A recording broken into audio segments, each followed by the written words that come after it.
الحمد للہ رب العالمین والصلاة والسلام علی رسولہ الامین محمد وعلی آلہ واصحابہ اجمعین اما بعد فاعوذ باللہ من الشیطان الرجیم بسم اللہ الرحمن الرحیم قد افلح من تزکا وذکر اسم ربہ فصلی بل تؤثرون الحیاة الدنیا والآخرة خیر وابقى ان هذا لفی الصحف الاولى صحف ابراہیم وموسیٰ صدق اللہ العظیم۔ محترم معتکفین حضرات اور یہاں پر موجود میرے بھائیوں، یہ اللہ رب العالمین کا احسان ہے، اس کا کرم ہے کہ اللہ رب العالمین نے ماہ مبارک کے خصوصی لمحات نصیب فرمائے، اور اس ماہ مبارک کے خصوصی لمحات میں سے رمضان المبارک کا یہ آخری عشرہ کہ جو انتہائی قیمتی عشرہ ہے، کہ جس میں رب کریم نے ایک رات ایسی رکھی ہے خیر من الف شہر کہ جو 1000 مہینوں سے بہتر ہے، اور ایسی رات کے خیر من الف شہر اللہ رب العالمین نے بیان فرمایا، اور تنزل الملائکۃ والروح فیہا کہ اس میں اللہ رب العالمین اپنے نورانی فرشتوں کو اس دنیا کے اندر بھیجتے ہیں،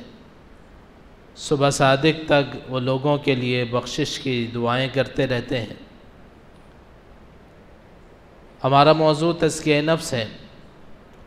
لیکن اس سے پہلے ایک بات یہ سمجھ لیجئے کہ دین کی دعوت دینے میں سارے لوگ یکساں اور برابر ہیں۔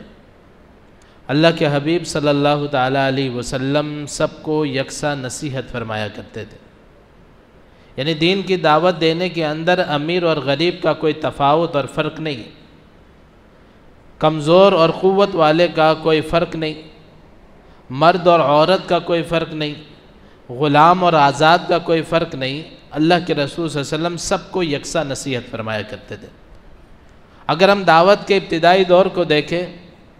اللہ کے رسول صلی اللہ تعالیٰ علیہ وسلم پر ایمان لانے والوں میں عورتوں میں حضرت خدیجۃ الکبریٰ رضی اللہ تعالیٰ عنہ ہے،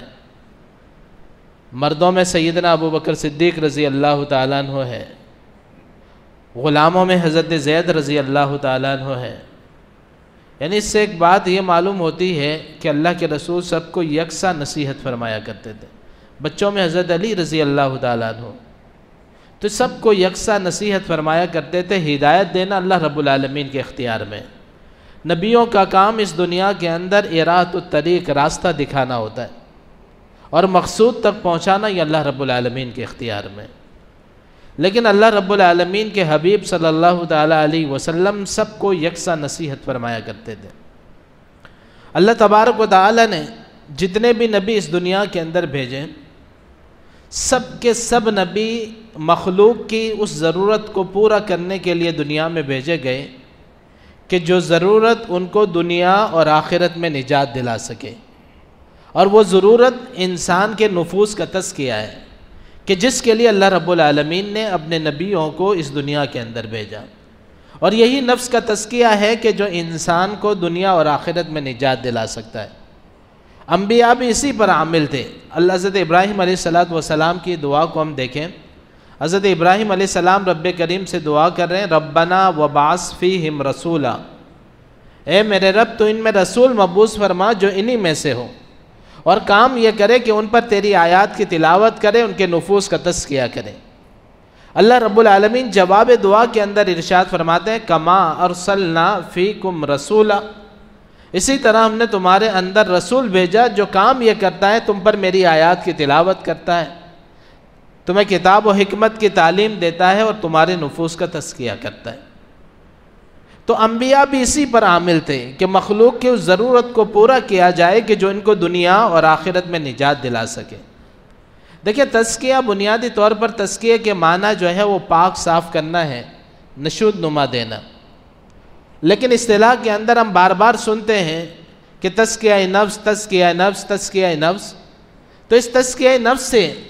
مراد جو شرعن اصطلاح کے اندر ہے وہ یہ ہے، بالکل آسان سے الفاظ میں دو اور دو چار کی طرح آپ حضرات کے سامنے اس کی تعریف بیان کروں کہ تزکیہ نفس سے مراد یہ ہے کہ انسان کے اندر سے اوصاف رذیلہ ختم ہو اور انسان کے اندر اوصاف حمیدہ پیدا ہو جائے۔ یعنی مراد یہ ہے کہ انسان اللہ کی بغاوت چھوڑ کر اللہ کی فرما برداری کے اندر آ جائے۔ اللہ نے جن کاموں کے کرنے کا حکم دیا انسان ان کاموں کو کرنے والا بن جائے، جس سے رب کریم نے روکا ہے انسان ان کاموں سے رکنے والا بن جائے۔ یہ تزکیہ نفس ہے کہ انسان اپنے اندر سے اوصاف رذیلہ ختم کرے۔ اوصاف رذیلہ سے مراد اللہ سے بغاوت جو ہے وہ ختم کرے اور اپنے اندر اوصاف حمیدہ پیدا کرے۔ ان اللہ رب العالمین جن امور سے، جن کاموں سے، جن اعمال سے خوش ہوتے ہیں انسان ان کاموں کو، ان امور کو انجام دینے والا بن جائے۔ اللہ تبارک و تعالی جب انسان اس طرح کی پریکٹس کرتا ہے، اس طرح اپنی زندگی گزارتا ہے، رب کریم اعلان فرماتے ہیں قد افلح من زکاہا وقد خاب من دساہا،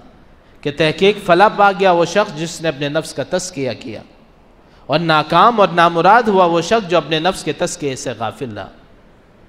دوسری جگہ اللہ فرماتا ہے قد افلح من تزکا، کہ تحقیق فلاح پا گیا وہ شخص جس نے اپنے نفس کا تزکیہ کیا۔ اور اللہ کے رسول صلی اللہ تعالیٰ علیہ وسلم کی زندگی کا اگر ہم مطالعہ کریں، اللہ کے رسول صلی اللہ علیہ وسلم جب رات کے پہر میں اپنے رب کے حضور کھڑے ہوتے تھے اور جب سجدے کی حالت میں جاتے تھے اللہ سے دعا کرتے تھے اللہم آتی نفسی تقواہا، اے میرے رب میرے نفس کو تقوی اختیار کرنے والا بنا، وزکیہا انت خیر من زکاہا، اور میرے نفس کا تزکیہ فرما دیجئے، آپ بہترین نفوس کا تزکیہ کرنے والے۔ یہ اللہ کے حبیب صلی اللہ علیہ وسلم دعا کرتے۔ تزکیہ نفس اتنی زیادہ اہمیت اس کی ہے کہ انسان اس کے بغیر نہ دنیا میں کامیاب ہو سکتا ہے اور نہ ہی آخرت میں نجات ممکن ہے، کہ جب تک دنیا کے اندر انسان اللہ کی ماننے والا نہیں بنے گا، ان امور کے اوپر عمل کرنے والا نہیں بنے گا کہ جن امور کو کرنے سے رب کریم خوش ہوتا ہے، اس وقت تک نہ انسان دنیا میں کامیاب ہو سکتا ہے اور نہ ہی آخرت میں اس کی نجات ممکن ہے۔ اب یہاں پر بیٹھے ہوئے میرے بھائی اور مجھ سمیت ہم سب کے دل میں یہ جذبہ پیدا ہوا کہ ہم اپنے نفس کا تزکیہ کریں، یقیناً انشاءاللہ پیدا ہوا ہوگا کہ اب ہماری خواہش ہوئی کہ ہمارے نفس کا تزکیہ ہو جائے۔ یہ کیسے ممکن، ہم کیا کام کریں کہ ہم اپنے نفس کا تزکیہ کر سکیں؟ دیکھیں 5 بنیادی اصول آپ حضرات کے سامنے پیش کرنے کی کوشش کروں گا، بہت معمولی سے اور عام سے ہیں۔ ہم عمومی زندگی میں ان سارے امور سے گزرتے ہیں، اگر ان 5 چیزوں کو ہم اختیار کر لیں گے تو ہم اپنے نفس کا تزکیہ کرنے والے بن جائیں گے، اور تزکیہ نفس کی وجہ سے انشاءاللہ دنیا میں بھی کامیابی ہمارا مقدر بنے گی اور آخرت میں بھی اللہ رب العالمین کی رضا ہم سب کو نصیب ہوگی۔ سب سے پہلا اصول تزکیہ نفس کے اندر وہ ہے رزق حلال۔ رزق حلال کی حیثیت تزکیہ نفس کے اندر اسی طرح ہے کہ جس طرح عمارت کے اندر بنیاد کی حیثیت ہوتی ہے۔ اگر بنیاد جو ہے وہ کمزور ہو تو ساری عمارت جو ہے وہ کمزور رہے گی، اگر بنیاد جو ہے وہ مضبوط ہو جائے تو ساری عمارت جو ہے وہ مضبوط ہوگی۔ تو تزکیہ نفس کے اندر رزق حلال کی حیثیت اس طرح ہے، بنیاد کی حیثیت ہے، یعنی اگر تزکیہ نفس کے اندر اگر رزق حلال نہ ہو تو انسان اپنے نفس کا تزکیہ کر نہیں سکتا۔ اللہ کے رسول صلی اللہ تعالیٰ علیہ وسلم نے ارشاد فرمایا کہ ایک شخص دور دراز کا سفر کر کے خانہ کعبہ کے اندر حاضر ہو، میں بات جو سمجھانے کی کوشش کر رہا ہوں ذرا سی توجہ آپ حضرات کی مطلوب ہے کہ رزق حلال کی کتنی اہمیت ہے۔ میں نے آپ سے عرض کیا کہ اس کی اہمیت عمارت میں بنیاد کی ہے۔ اگر بنیاد کھوکھلی ہوگی، آپ عمارت چاہے جتنی بھی اوپر والی جتنی مضبوط بنا لیں، آپ کی عمارت مضبوط نہیں ہو سکتی، نہ ہی وہ پادیر ہو سکتی ہے نہ تادیر قائم رہ سکتی۔ اللہ کے حبیب صلی اللہ تعالیٰ علیہ وسلم نے فرمایا کہ ایک شخص دور دراز کا سفر کر کے اس حال میں خانہ کعبہ کے اندر پہنچتا ہے کہ اس کا جسم گرد و غبار سے اٹا ہوا ہو، اس کے بال پرگندہ ہے،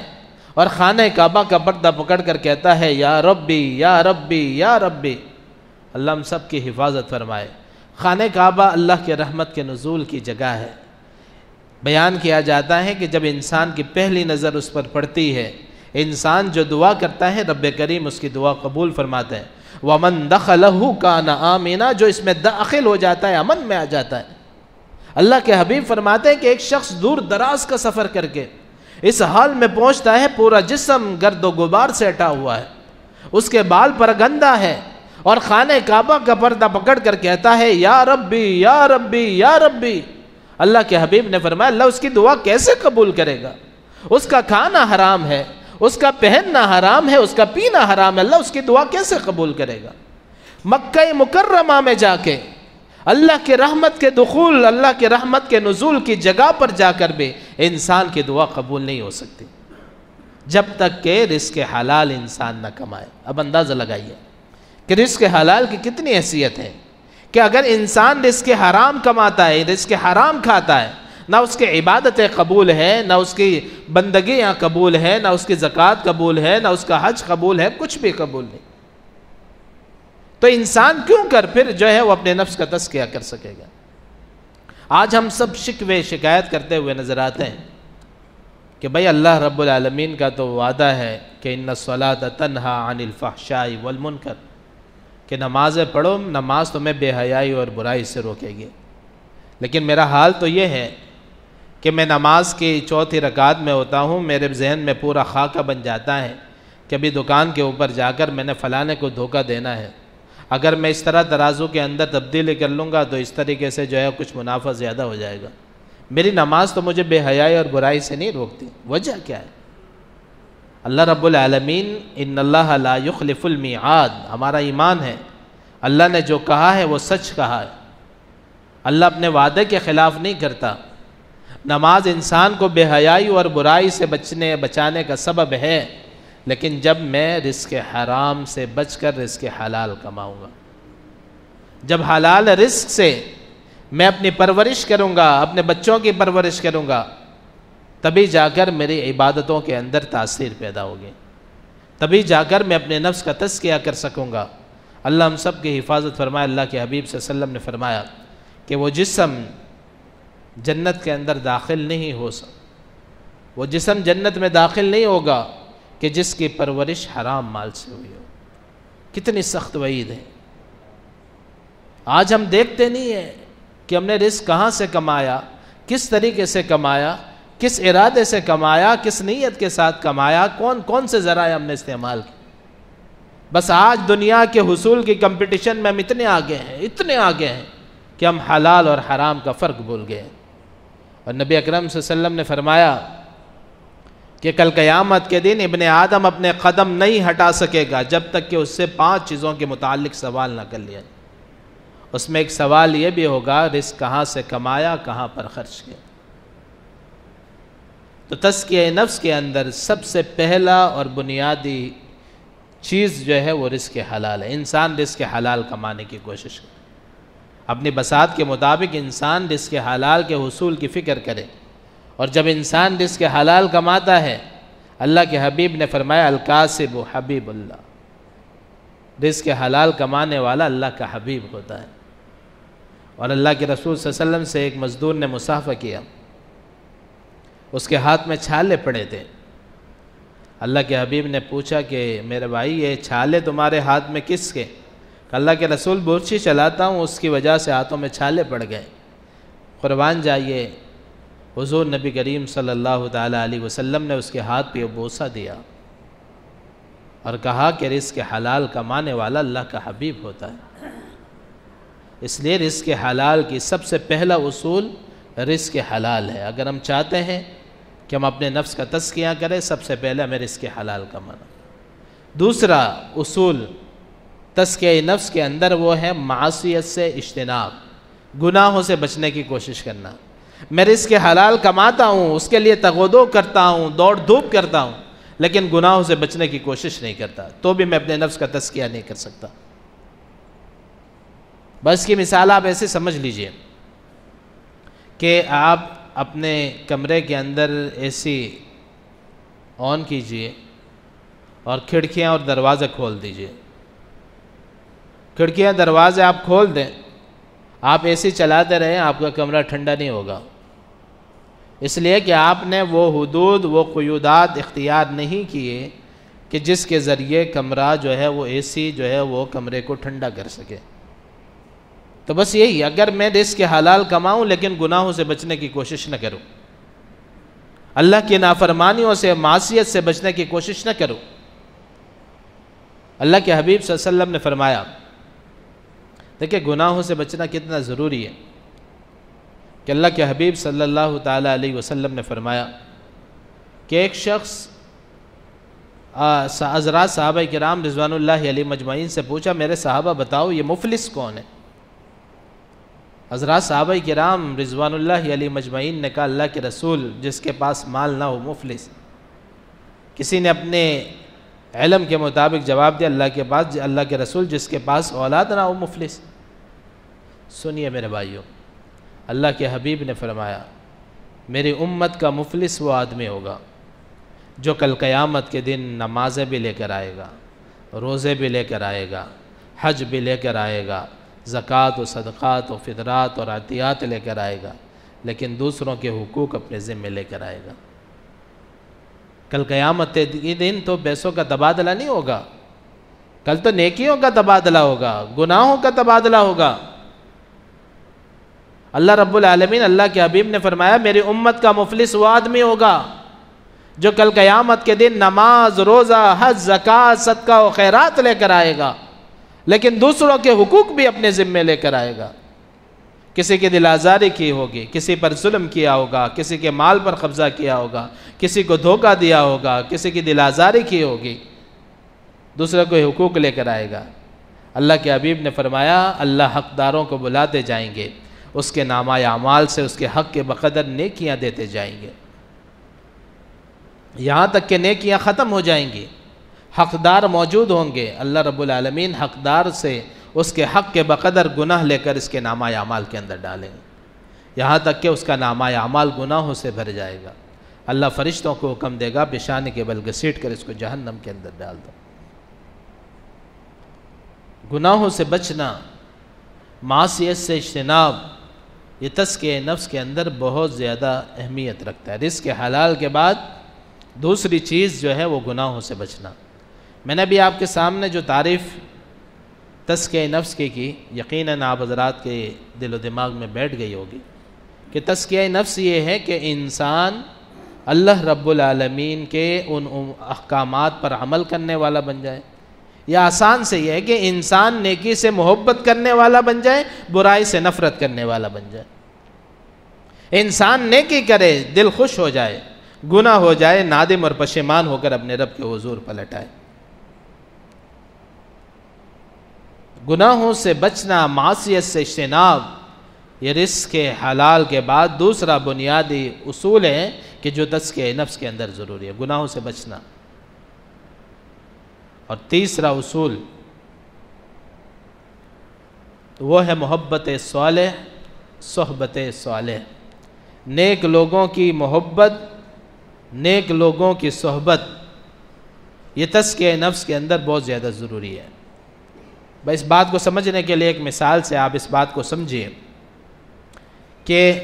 آپ ایک عطر بیچنے والے کی دکان میں چلے جائیں اور اس کی دکان پر چلے جائیں، آپ کو عطر نہ خریدیں، تھوڑی دیر اس کی دکان پر رہیں اور آپ اس دکان سے باہر آئیں، آپ کے کپڑوں سے خوشبو کی مہک آئے گی۔ دوسری طرف اگر آپ ایک لوہار کی بھٹی کے پاس بیٹھ جائیں، آپ کوئی ہتھوڑا نہ چلائیں، کوئی پنکھا نہ ہلائیں، کوئی کام نہ کریں، لیکن اس کی بھٹی سے جب آپ باہر آئیں گے آپ کے کپڑوں سے انگاروں کی بو آئے گی۔ یہی مثال محبت صالح ہے، صحبت صالح ہے، نیک لوگوں سے محبت اور نیک لوگوں کی صحبت، کہ آدمی اگر نیک لوگوں سے محبت کرے گا، اولئک مع الذین انعم اللہ علیہم من النبیین والصدیقین والشہداء والصالحین۔ ایک صحابی رسول آئے اللہ کے رسول صلی اللہ تعالیٰ علیہ وسلم کے پاس، اور اللہ کے رسول صلی اللہ علیہ وسلم سے کہا کہ اللہ کے رسول، میں آپ سے بہت زیادہ محبت کرتا ہوں، اور اتنی محبت کرتا ہوں کہ جب تک آپ کو دیکھ نہیں لیتا دل کو قرار نہیں آتا، دل کو چین نہیں آتا، لیکن جب میں گھر والوں کے پاس چلا جاتا ہوں، ان میں مصروف ہو جاتا ہوں، اور پھر میں جو ہے وہ یاد کرتا ہوں اپنی اور آپ کی موت کو یاد کرتا ہوں، تو میں یہ سمجھتا ہوں کہ آپ تو کل قیامت کے دن جب اس دنیا سے رخصت ہو جائیں گے آپ تو نبیوں کے ساتھ ہوں گے، اس وقت آپ کے ساتھ اس وقت آپ کے ساتھ آپ کا دیدار کیسے ہوگا، آپ سے گفتگو کیسے ہوگی، آپ کی مجلس میں کیسے آئیں گے۔ اللہ تبارک و تعالیٰ نے جبریل امین کو وہی لے کر بھیجا، اولئک مع الذین انعم اللہ علیہم من النبیین والصدیقین والشہداء والصالحین، کہ جو جس کے ساتھ محبت کرتا ہوگا اللہ تبارک و تعالیٰ اگر وہ اللہ رب العالمین اس کو اس لوگوں کے ساتھ شمار کریں گے جن پر اللہ نے انعام کیا، من النبیین والصدیقین والشہداء والصالحین، نبیوں کے ساتھ، صدیقین کے ساتھ، شہداء کے ساتھ، نیک لوگوں سے اگر آدمی محبت کرے گا کل قیامت کے دن نبیوں کے ساتھ، صدیقین کے ساتھ، شہداء و صالحین کے ساتھ ہو۔ تو یہ نیک لوگوں سے محبت اور نیک لوگوں کی صحبت یہ تزکیہ نفس کے اندر بہت زیادہ ضروری ہے، کہ اگر آدمی نیک لوگوں سے محبت کرے گا، ایک وقت آئے گا، میں نماز میں سستی کرتا ہوں لیکن اگر میرا تعلق نیک لوگوں کے ساتھ ہوگا، ان کے ساتھ اٹھنا بیٹھنا ہوگا، ایک وقت آئے گا کہ میں سستی کے ساتھ نماز کو پھر پابندی کے ساتھ پڑھنے والا بن جاؤں۔ بھائی ہم عام معاشرے میں دیکھتے ہیں کہ اگر میں کتنا ہی پارسا کیوں نہ ہوں، اگر میں اٹھنا اور بیٹھنا ڈکیٹوں کے ساتھ، چوروں کے ساتھ، لفنگوں کے ساتھ، شرابیوں کے ساتھ اور جو ہے وہ نشیوں کے ساتھ میرا اٹھنا بیٹھنا ہو جائے، اذان ہو میں نماز پڑھنے جاؤں اور نماز کے بعد میں وہاں پر آ جاؤں، رمضان ہو میں روزہ رکھوں، مجھ پر حج فرض ہے میں حج کروں، لیکن میرا اٹھنا بیٹھنا نشیوں کے ساتھ ہو، بالآخر میں بھی آہستہ آہستہ ان کے گناہ کے اندر جو وہ گناہ کر رہے ہیں میں بھی اس میں مبتلا ہو جاؤں گا، اسی کے ساتھ آہستہ آہستہ ان کے اطوار اور عادات میرے اندر بھی آنے لگیں گے۔ اسی طرح اگر میں نیک لوگوں کے ساتھ بیٹھوں گا، ان کے ساتھ اٹھوں گا، ان کے ساتھ میرا اٹھنا بیٹھنا ہوگا، میں کتنا ہی سست کیوں نہ ہوں، کتنا ہی غفلت کا شکار کیوں نہ ہوں، آہستہ آہستہ میں بھی جو ہے ان کی عادات کو اپنانے والا اور اختیار کرنے والا بن جاؤں۔ اس لیے اللہ کے رسول صلی اللہ تعالیٰ علیہ وسلم کو اللہ رب العالمین نے حکم دیا، وَاصْبِرْ نَفْسَكَ مَعَ الَّذِينَ يَدْعُونَ، اے نبی اپنے آپ کو ان لوگوں کے ساتھ چمٹائیے رکھے کہ جو صبح شام اپنے رب کو پکارنے والے ہیں۔ نیک لوگوں سے محبت کرنا اور نیک لوگوں کی صحبت اختیار کرنا، یہ تزکیہ نفس کے اندر تیسرا بنیادی اصول ہے۔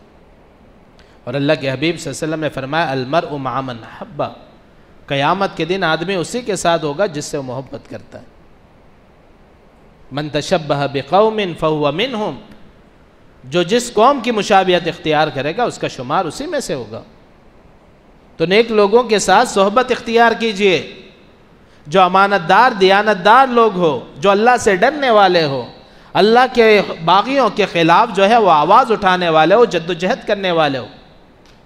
اللہ رب العالمین کی تعلیمات سے اپنے آپ کو چمٹائے ہوئے لوگ ہو، ان کے ساتھ اٹھنا بیٹھنا رکھیے۔ ایک وقت آئے گا کہ آپ بھی اللہ رب العالمین کے محبوب لوگوں میں شامل ہو جائیں گے۔ اگر میں اللہ سے باغیوں کے ساتھ اپنا تعلق رکھوں گا، اللہ کے باغیوں کے ساتھ اپنا اٹھنا بیٹھنا رکھوں گا، تو ایک وقت آئے گا میں جتنا بھی نمازی پرہیزگار ہوں گا میں بالآخر انہی کے نقش قدم پر چلنے والا ہو جاؤں۔ اس لیے اللہ نے اپنے حبیب کو حکم دیا کہ وَاصْبِرْ نَفْسَكَ مَعَ الَّذِينَ، اے نبی اپنے آپ کو ان لوگوں کے ساتھ چمٹائیے رکھے کہ جو صبح شام اپنے رب کو پکارنے والے۔ اس لیے رزق حلال کے ساتھ گناہوں سے بچنا اور گناہوں سے بچنے کے ساتھ نیک لوگوں سے محبت اور نیک لوگوں کی صحبت اختیار کرنا، یہ تزکیہ نفس کے اندر یہ تین بنیادی اصول۔ اور چوتھا بنیادی اصول ہے تذکیر بالموت، یہ تینوں کا خلاصہ ہے۔ ابھی جو میں نے تین اصول بیان کیے، رزق حلال، معصیت سے اجتناب، محبت صالح، صحبت صالح، ان تینوں کا نچوڑ تذکیر بالموت ہے۔ چوتھا اصول موت کو یاد رکھنا، جب مجھے موت یاد ہوگی تو میں رزق حرام کی طرف کبھی بھی نہیں جاؤں گا۔ جب میں دکان پر بیٹھا ہوا ہوں مجھے یہ خوف ہوگا کہ اللہ رب العالمین کے حضور مر کر حاضر ہونا ہے، میں ترازو میں کبھی ڈنڈی نہیں ماروں گا، میں کبھی کسی کو دھوکہ نہیں دوں گا، جب مجھے یہ معلوم ہو کہ مجھے اللہ رب العالمین کے حضور حاضر ہونا ہے۔ تو تذکیر بالموت، موت کو یاد کرنا۔ حضرت عبداللہ بن عمر رضی اللہ تعالیٰ عنہ فرماتے ہیں کہ ایک صحابی، ایک انصاری صحابی اللہ کے رسول صلی اللہ علیہ وسلم کے پاس آئے اور کہا کہ اللہ کے رسول، مومنوں میں اچھا کون ہے؟ نبی صلی اللہ علیہ وسلم نے فرمایا احسنہم اخلاقا، کہ جو ان میں اچھے اخلاق والا ہو ان میں اچھا آدمی، بہتر آدمی۔ اس نے کہا کہ اللہ کے رسول، مومنوں میں عقل مند کون ہے؟ نبی علیہ الصلوۃ والسلام نے فرمایا اکثرہم للموت ذکرا، جو کثرت کے ساتھ اپنی موت کو یاد کرنے والا ہو مومنوں میں عقل مند ہے۔ الموت قدح کل نفس شاربہ، موت ایک ایسا پیالہ ہے کہ جس سے ہر انسان نے پینا ہے، اور قبر ایسا دروازہ ہے جس سے ہر انسان نے داخل ہونا ہے۔ تذکیر بالموت، موت کی فکر کرنا، موت کو یاد رکھنا، یہ تزکیہ نفس کے اندر چوتھا بنیادی اصول ہے، اور یہ تینوں اوپر ذکر اصولوں کا نچوڑ ہے۔ جب موت یاد ہوگی، خود بخود میرا اٹھنا بیٹھنا نیک لوگوں کے ساتھ ہوگا، خود بخود میں اپنے آپ کو گناہوں سے بچانے کی کوشش کروں گا، خود بخود میں رزق حلال جو ہے وہ کمانے کی کوشش کروں گا۔ چوتھا، پانچواں اور آخری اور بنیادی اصول وہ ہے محاسبہ نفس، اپنے آپ کا محاسبہ کرنا، اپنے آپ کا جائزہ لینا، اپنے آپ کو ٹٹولنا اور پرکھنا۔ سیدنا عمر بن خطاب رضی اللہ تعالیٰ عنہ نے کہا کہ لوگوں اپنا محاسبہ کرو قبل اس کے کہ تمہارا محاسبہ کیا جائے۔ احتساب، اپنا جائزہ لینا، یہ جائزہ، یہ محاسبہ، یہ تزکیہ نفس کے اندر بنیادی حیثیت ہے اس کی۔ اس کا بہترین اصول جو علماء کرام نے بیان کیا ہے وہ یہ ہے کہ انسان جب صبح سے اٹھ جائے اور جب اپنی رات کو بستر کے اوپر آئے، صبح سے اٹھنے سے لے کر بستر پر آنے تک اپنے پورے دن کا جائزہ لے، تھوڑی دیر کے لئے۔ اگر اللہ رب العالمین کی اطاعت اور فرمانبرداری میں پورا دن گزارا ہے، کھڑے ہو جائیے، اللہ کے حضور سجدہ شکر بجا لائیے، لئن شکرتم لازیدنکم، جتنا شکر کرو گے اتنی نعمتوں میں اضافہ کروں گا۔ اور اگر خدا نہ خواستہ اللہ نہ کرے کہ اگر میرا پورا دن اللہ کی نافرمانی میں گزرا ہے، مایوس ہونے کی ضرورت نہیں ہے۔ لا تقنطوا من رحمت اللہ کی رحمت سے نا امید ہونے کی ضرورت نہیں ہے۔ ان اللہ یغفر الذنوب جميعا، اللہ تو تمام گناہوں کو معاف کرنے والا ہے۔ کھڑے ہو جائیے، اللہ کے حضور ندامت کے آنسو بہا دیجئے، اللہ کے حضور اپنے گناہوں کا اعتراف کر لیجئے۔ اللہ تبارک و تعالی سارے گناہوں کو معاف کریں گے، ساری خطاؤں کو معاف کریں گے۔ نبی علیہ الصلوۃ والسلام نے فرمایا کہ بہترین خطا کار گناہ گار وہ ہے کہ جو توبہ کرنے والا، وخیر الخطائین، بہترین خطا کار، اللہ کے رسول نے کہا کہ بہترین گناہ گار وہ ہے کہ جو توبہ کرنے والے۔ لیکن یہ اسی وقت ہوگا کہ جب میں اور آپ اپنا محاسبہ کریں گے، اپنا جائزہ لیں گے، اپنے آپ کو ٹٹولیں گے، پرکھیں گے کہ آج میں نے اللہ کی اطاعت اور فرما برداری میں دن گزارا ہے یا اللہ کی نافرمانی میں گزارا ہے۔ اور اگر اللہ کی نافرمانی میں گزارا ہے، مایوس ہونے کی ضرورت نہیں ہے، اللہ کی رحمت سے نا امید ہونے کی ضرورت نہیں۔ اللہ کی رحمت تو بہت زیادہ وسیع ہے۔ ان اللہ یغفر الذنوب جميعا، اللہ سارے گناہوں کو معاف کرنے والا ہے۔ اللہ رب العالمین تو کہتا ہے کہ میرے نبی میرے بندوں سے کہہ دیجئے فَقُلْتُ اسْتَغْفِرُوا رَبَّكُمْ إِنَّهُ كَانَ غَفَّارًا، اپنے بندوں سے کہہ دیجئے کہ اللہ سے توبہ کرو، معاف کرنے والا ہے، وہ تو بخشنے والا ہے، وہ تو گناہوں کو معاف کرنے والا ہے۔ تو بندوں کے لیے جو ہے معافی کے لیے اللہ رب العالمین بہانے تلاش کرتا ہے کہ کب میرا بندہ میری طرف آتا ہے۔ ایک بلش آتا ہے، اللہ ایک ہاتھ آگے تھا، انسان چل کر آتا ہے، اللہ ہر ولا کا لفظ حدیث کے اندر آیا ہے کہ اللہ رب العالمین دوڑ کر اپنے بندے کو تھام لیتا ہے۔ اللہ تو اتنا رحیم ہے، اللہ تو اتنا شفیق ہے،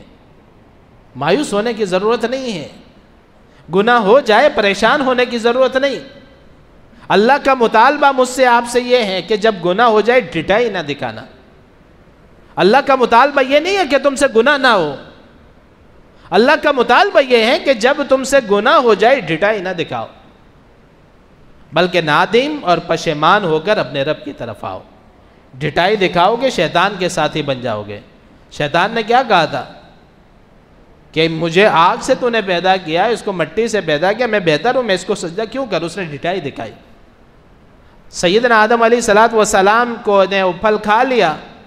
اللہ نے دعا سے کرائی کہ اے میرے رب ہم اپنے نفسوں کے اوپر ظلم کر بیٹھے، اگر تو نے معاف نہ کیا اور ہمیں جو ہے وہ درگزر نہ کیا تو ہم خسارے والوں میں سو جائیں۔ ربنا ظلمنا انفسنا وان لم تغفر لنا وترحمنا لنکونن من الخاسرین۔ تو انسانوں سے اللہ کا مطالبہ یہ ہے کہ ڈٹائی نہ دکھاؤ، غلطی ہو جائے پریشان ہونے کی ضرورت نہیں ہے، تمہارے رب کی رحمت بہت وسیع ہے، تمہارے رب کا کرم بہت زیادہ ہے، اتنے گناہ ہو جائے کہ زمین اور آسمان تمہارے گناہوں سے بھر جائے، لیکن جب انسان رب کے دربار پر آتا ہے، ندامت کے آنسو بہاتا ہے، اس کے سامنے اپنی عاجزی اور کمزوری کا اظہار کرتا ہے، اللہ تبارک و تعالی اس طرح پاک صاف کر دیتا ہے گویا کہ اس کی ماں نے اس کو آج ہی جنم دیا۔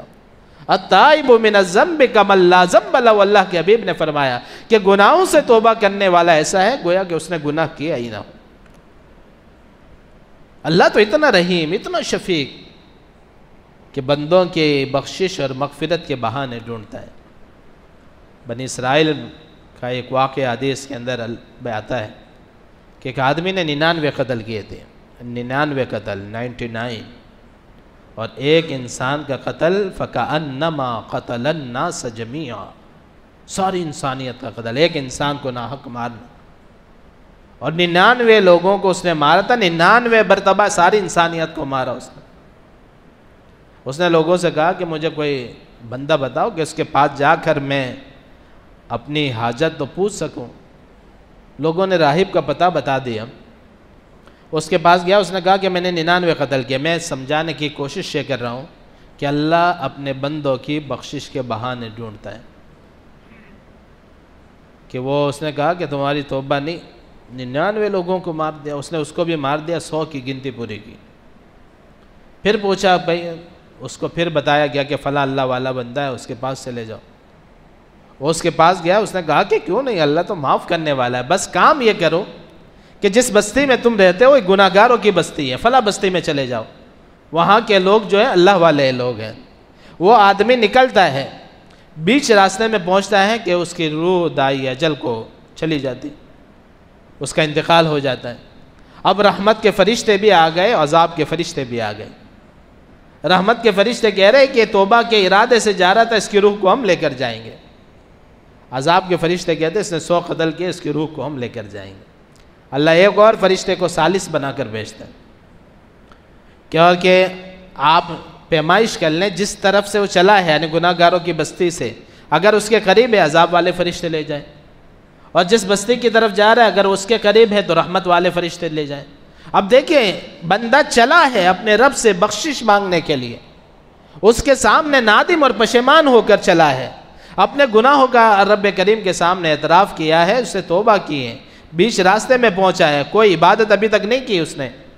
اللہ نے اس زمین کو حکم دیا، حدیث کے اندر آتا ہے کہ اللہ نے اس زمین کو حکم دیا کہ جس کی طرف وہ جا رہا تھا کہ تو قریب ہو جا، اور جس بستی سے وہ چلا تھا اس سے حکم دیا کہ تو دور ہو جا۔ جب پیمائش کی گئی تو اس بستی کے قریب تھا جس کی طرف وہ جا رہا تھا، رحمت والے فرشتے اس کو لے گئے۔ اللہ تو اتنا رحیم ہے، بندہ چلتا ہے رب کی طرف آتا ہے، اللہ رب کریم اس کو اپنے رحمت کے دامن میں سمیٹ لیتا ہے۔ اس لیے مایوس ہونے کی ضرورت نہیں ہے، نا امید ہونے کی ضرورت نہیں ہے، گناہ ہو جائے پریشان ہونے کی ضرورت نہیں ہے، بس بے چین ہونے کی ضرورت ہے، اپنے رب کے دربار پر آ کر ندامت کے آنسو بہانے کی ضرورت ہے، اس سے التجائیں اور گڑ گڑانے کی ضرورت ہے۔ نبی مہربان صلی اللہ تعالیٰ علیہ وسلم نے فرمایا کہ وہ آنکھ کہ جو اللہ کے خوف کی وجہ سے روئی ہو، اس کا جہنم میں جانا ایسے ہی محال ہے جیسے اگر بکری کے تھنوں سے دودھ دو دیا جائے،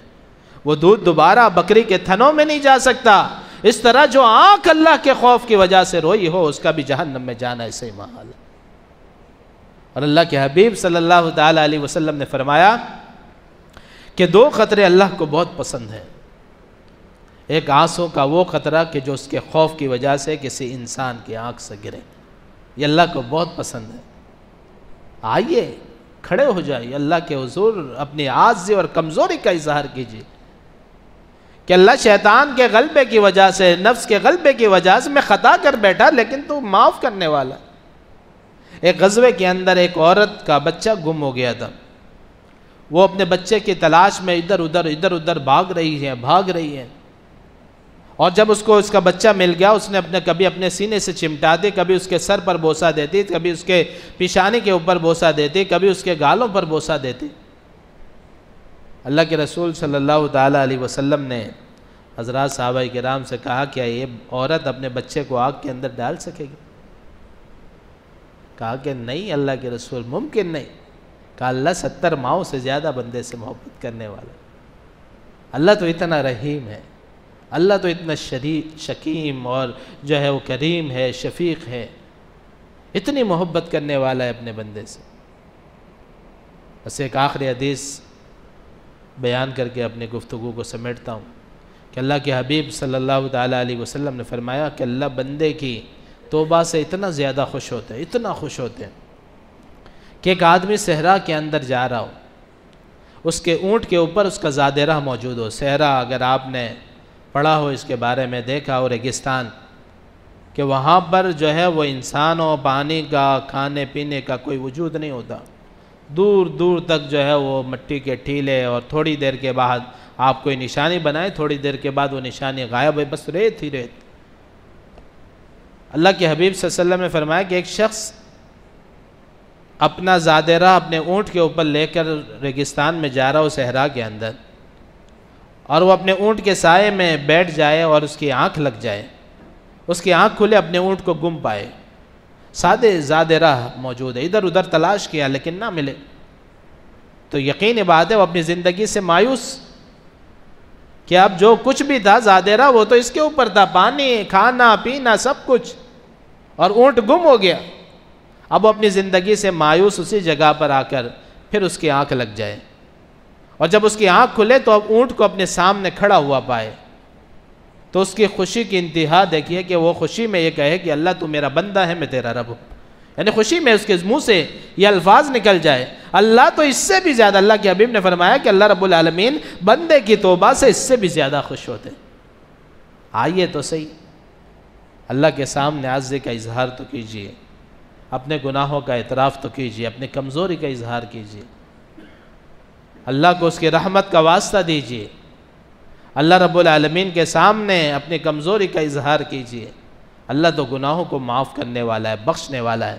لیکن یہ اسی وقت ممکن ہو سکے گا کہ جب ہم اپنا محاسبہ کریں گے، اپنے آپ کو پرکھیں گے، اپنے آپ کو دیکھیں گے۔ بھائی ہم بیلنس شیٹ بھی بناتے ہیں نا کاروبار کے اندر بھی، پورے سال کا اگر ہمیں جائزہ لینا ہے پورے سال کے کہ بھائی آج کیا ہماری موڈی لگ گئی، کیا پروفٹ ہو گیا، کیا سامان بچ گیا، کیا نقصان ہوا، کیا ہوا،